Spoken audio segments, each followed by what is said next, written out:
इस बीच विरोधियों का बीजेपी पर लगातार हमला बोलना जारी है। महाराष्ट्र के सियासी संकट में पश्चिम बंगाल की मुख्यमंत्री ममता बनर्जी ने बीजेपी पर बड़ा हमला बोला है। आरोप लगाया है कि हवाला के पैसे से महाराष्ट्र में सरकार गिराने की साजिश कर रही है बीजेपी। हमारे साथ हमारे सहयोगी पूजा मेहता इस खबर पर हमारे साथ बने हुए हैं। पूजा, बड़ा आरोप लगा रही हैं ममता बनर्जी, और हम सुनाते हैं कि ममता बनर्जी ने क्या कहा है, बयान क्या दिया है। एक कहानी तो बताने पड़ेगा। आज आप पहाड़ में पावर में हैं, इसी के लिए मनी पावर का साथ खेल रहा है, मसल पावर का साथ खेल रहा है, माफिया पावर के साथ खेल रहा है। लेकिन एक दिन तो आपको जाना ही पड़ेगा। कल जब आप नहीं रहेगा तो आपका लिए क्या रह जाएगा? कुछ नहीं रह जाएगा। लोकतंत्र को खत्म मत कीजिए, ऐसा नहीं होना चाहिए। I think that Maharashtra government must get justice. ऐसा रुपया देके, ईडी देके, सीबीआई देके ऐसा पार्टी मत तोड़ो। ऐसा तोड़ने से आपका पार्टी भी कोई तोड़ सकता है, but this is not for democracy. I don't support that.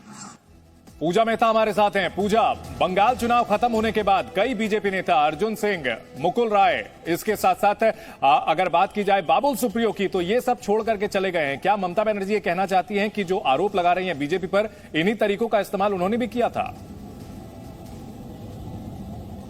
देखिए चंदन, आपको बता दें, आज पश्चिम बंगाल की मुख्यमंत्री ने फिर एक बार बीजेपी पर हमला बोला है, और इस बार वो कमेंट कर रही थी महाराष्ट्र की राजनीति पर। आपको बता दें ममता ने क्या कहा। वो ये कहती रही कि महाराष्ट्र में डेमोक्रेसी को बुलडोज कर रहा है बीजेपी, और हवाला के पैसे से विधायक को खरीदा जा रहा है। और साथ ही उन्होंने ये भी कहा कि वो उद्धव ठाकरे के सपोर्ट में खड़ी है, क्योंकि एक के बाद एक जो है बीजेपी ये कोशिश कर रही है अलग अलग राज्यों में हवाला के पैसे से सरकारों को टॉपल करने की। तो कुल मिलाकर जो है ममता ने फिर एक बार हमला बोला है, और साथ में ये भी कहा है जहां असम में बाढ़ की परिस्थिति है वहां पर रिसोर्ट पॉलिटिक्स हो रही है। ठीक है, बड़ा हमला बोला है। और विपक्षी एकता की जो कोशिश कर रही थी ममता बनर्जी, जिसमें कि उद्धव ठाकरे और शिवसेना भी एक अहम रोल निभा रहे थे उस गठबंधन को बनाने में, उसे भी बड़ा झटका लगा है।